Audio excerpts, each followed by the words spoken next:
ഇനിയും നാണക്കേട് സഹിക്കേണ്ട എന്നൊരൊറ്റ തീരുമാനമെടുത്താൽ തീരാവുന്നതേയുള്ളൂ LDF എന്ന ഒറ്റ മുന്നണി. CPIയുടെ എതിർപ്പ് അവഗണിച്ച മുഖ്യനൊപ്പിട്ടത് സ്വന്തം മുന്നണിയുടെ അടിയാധാരമിളക്കുന്ന പരിപാടിയായി പോയി. PM ശ്രീയിൽ ഒപ്പുവെച്ച CPI പിണങ്ങും, ഒപ്പുവെച്ചില്ലെങ്കിൽ BJP പണി കൊടുക്കും. അങ്ങനെ കഴിച്ചിട്ട് ഇറക്കാനും വയ്യ, മധുരിച്ചിട്ട് തുപ്പാനും വയ്യ എന്ന അവസ്ഥയിൽ പിന്നെ മുഖ്യൻ കണ്ണും പൂട്ടി അങ്ങ് ഒപ്പിട്ടു. ഇപ്പോ എന്തായി? CPI പടിയിറങ്ങുന്ന അവസ്ഥയിലേക്ക് കാര്യങ്ങൾ എത്തി നിൽക്കുന്നു. ഇതെല്ലാം മനസ്സിൽ കണ്ട ഒരു മുഴം മുന്നേറിഞ്ഞ ഒരു നേതാവുണ്ട്, അതാണ് അടൂർ പ്രകാശ്. നേരത്തെ തന്നെ CPI കോൺഗ്രസിലേക്ക് വരണമെന്ന് അദ്ദേഹം ആവശ്യപ്പെട്ടിരുന്നു. ഇപ്പോൾ അദ്ദേഹം പറയുന്നത് പ്രമുഖ CPI നേതാവ് ഉൾപ്പെടെയുള്ളവർ UDF-ൽ ചേരാൻ പോകുന്നു എന്നാണ്. ഇതിനു മുൻപ് UDF-ലേക്ക് CPI-യിലെയും NDA-യിലും പലരും വരുമെന്നും പ്രതിപക്ഷ നേതാവ് സൂചന നൽകിയിരുന്നു. ഇപ്പോഴിതാ PM ശ്രീയിൽ LDF മുന്നണി ആടിയുലഞ്ഞു നിൽക്കുമ്പോൾ CPM-ന്റെ വല്യേട്ടൻ അടിച്ചമർത്തൽ നിൽക്കേണ്ട കാര്യം CPI-ക്കില്ല എന്നും UDF-ൽ വന്നാൽ അർഹമായ സ്ഥാനം നൽകുമെന്ന് പറഞ്ഞുകൊണ്ടെത്തുകയാണ് അടൂർ പ്രകാശ്. ഈ സമയത്തെ വിളി CPI കേട്ടാൽ അവർക്ക് കൊള്ളാം, അല്ലെങ്കിൽ ആട്ടും തുപ്പും സഹിച്ച് കഴിയേണ്ടി വരും.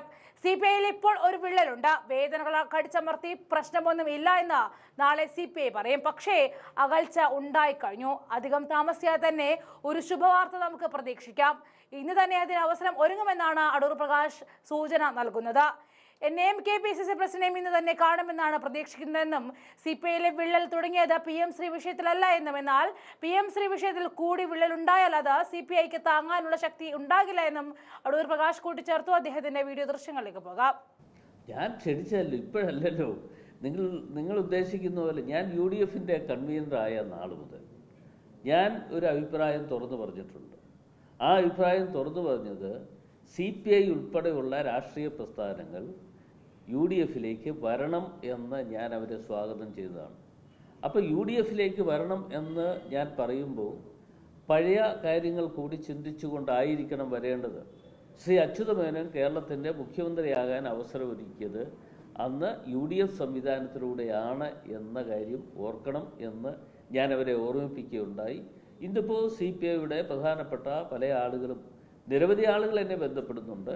ആ ബന്ധപ്പെടുന്നതിൻ്റെ അടിസ്ഥാനത്തിൽ തീർച്ചയായിട്ടും ഇത്തരം കാര്യങ്ങൾ, അതാണ് മീനാങ്കൽ കുമാർ ഉൾപ്പെടെയുള്ള ആളുകൾ ഇപ്പോൾ മാധ്യമങ്ങളെ കാണുന്നുണ്ട്.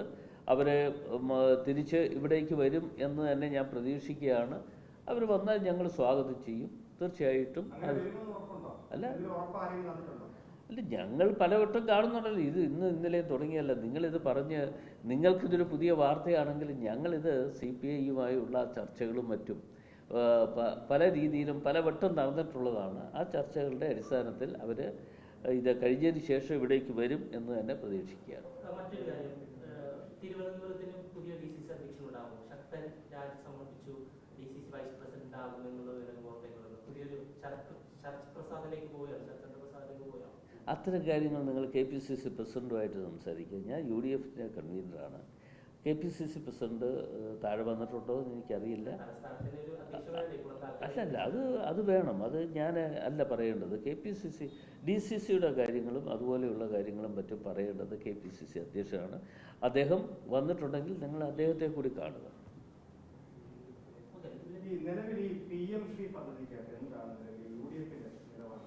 ഞാൻ പറഞ്ഞു കഴിഞ്ഞല്ലോ, PM ശ്രീ പദ്ധതിയെക്കുറിച്ച് ഞാൻ എൻ്റെ അഭിപ്രായം പറഞ്ഞു. ഞാനിത് ഇന്ത്യൻ പാർലമെൻറ്റിൽ ഒരു അംഗം എന്നുള്ള നിലയിൽ 9/4/2025 തന്നെ പാർലമെൻറ്റിൽ ഞാൻ ഈ വിഷയം അവതരിപ്പിക്കുകയുണ്ടായി.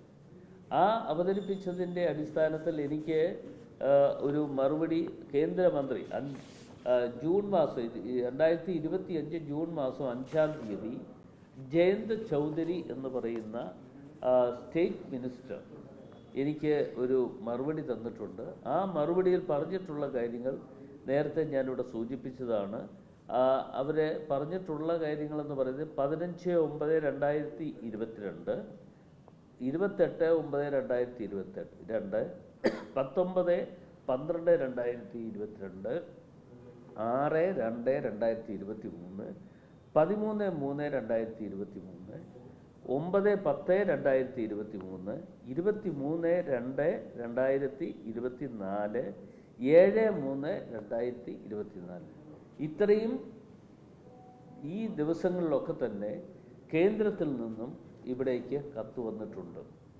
ആ കത്ത് വന്നതിൻ്റെ അടിസ്ഥാനത്തിൽ കത്ത് വന്ന് സാധാരണഗതിയിൽ മന്ത്രിമാർക്ക് കത്ത് വന്നാൽ അവർ ഒന്നുകിൽ അത് മറുപടി കൊടുക്കണം, അതല്ലെങ്കിൽ കേന്ദ്ര മന്ത്രിമാരുമായി ചർച്ച ചെയ്യണം.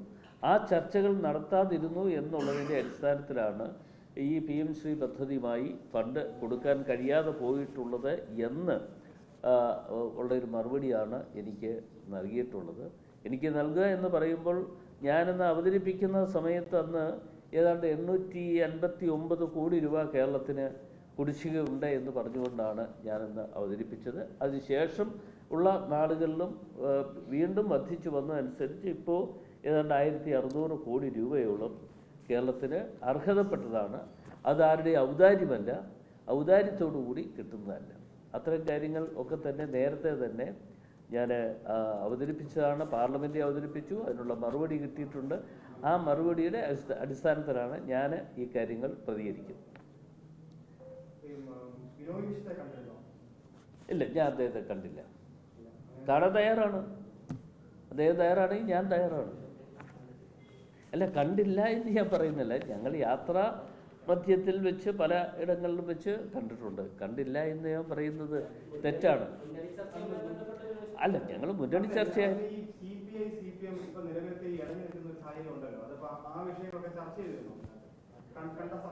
ഇല്ല. അന്ന് ഈ ഇത്തരത്തിലൊരു ഇടഞ്ഞു നിൽക്കുന്നു എന്ന ഒരു വാർത്തകൾ അന്ന് വന്നിരുന്നില്ലല്ലോ. ഇപ്പോഴല്ലയോ ഈ വാർത്തകളൊക്കെ പ്രാധാന്യം കൊടുത്തുകൊണ്ട് വന്നുകൊണ്ടിരിക്കുന്നത്. അപ്പം അന്ന് ഈ ആ ഒരു ചർച്ചയ്ക്ക് ഒരു വഴി അന്നുണ്ടായിരുന്നില്ല. ഇല്ല.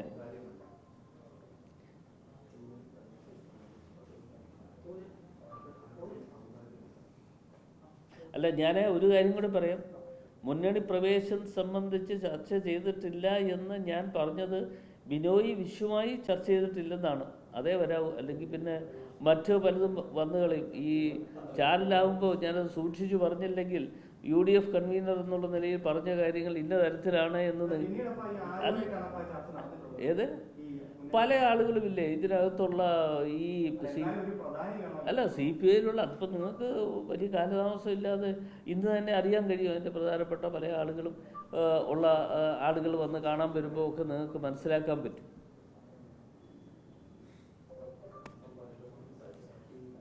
എല്ലാ കാര്യങ്ങളും തുറന്നു പറയാൻ പറ്റില്ല. അല്ല, എല്ലാ കാര്യങ്ങളും തുറന്നു പറയാൻ പറ്റില്ല. ചില കാര്യങ്ങൾ ഞങ്ങൾ അല്പം ഗോപ്യമായി വെക്കേണ്ട കാര്യങ്ങൾ അത് അങ്ങനെ തന്നെ വെച്ചുകൊണ്ട് അടുത്ത ഘട്ടത്തിലേക്ക് ഞങ്ങൾ നീങ്ങും. അതാണ് ആവശ്യം. എങ്കിൽ ഇപ്പോൾ ഉള്ള നേതൃത്വം അറിയിച്ചിട്ടുണ്ട്. ഇപ്പോഴുള്ള നേതൃത്വം എന്ന് പറയുമ്പോൾ CPIയുടെ പ്രധാനപ്പെട്ട ആളുകളായി പ്രവർത്തിച്ചു കൊണ്ടിരുന്ന ആളുകൾ, പല ആളുകളും ഈ സംസ്ഥാനത്തിൻ്റെ വിവിധ ഭാഗങ്ങളിൽ നിന്ന് ഞാനുമായി ബന്ധപ്പെട്ടിട്ടുണ്ട്, ഫോണിൽ കൂടി സംസാരിച്ചിട്ടുണ്ട്. അവരുമായൊക്കെ ഉള്ള ചർച്ചകൾ നടത്തിയിട്ടുണ്ട്. അത്തരം കാര്യങ്ങൾ എല്ലാ കാര്യങ്ങളും നിങ്ങളുടെ അടുത്ത് ഇപ്പോൾ തുറന്നു പറഞ്ഞാൽ നാളെ മുതൽ നാളെയല്ല ഇന്ന് തന്നെ നിങ്ങൾ സംപ്രേഷണം ചെയ്യും. നിങ്ങളിപ്പോൾ തന്നെ സംപ്രേഷണം ചെയ്യും. അത് സംപ്രേഷണം ചെയ്യുന്നത് സന്തോഷമേ ഉള്ളൂ. പക്ഷേ കുറേ കൂടി ആളുകൾ ഞങ്ങളുടെ കൂടെ വരട്ടത്. വന്നതിന് ശേഷം ഞാൻ നിങ്ങളെ അറിയിക്കാം.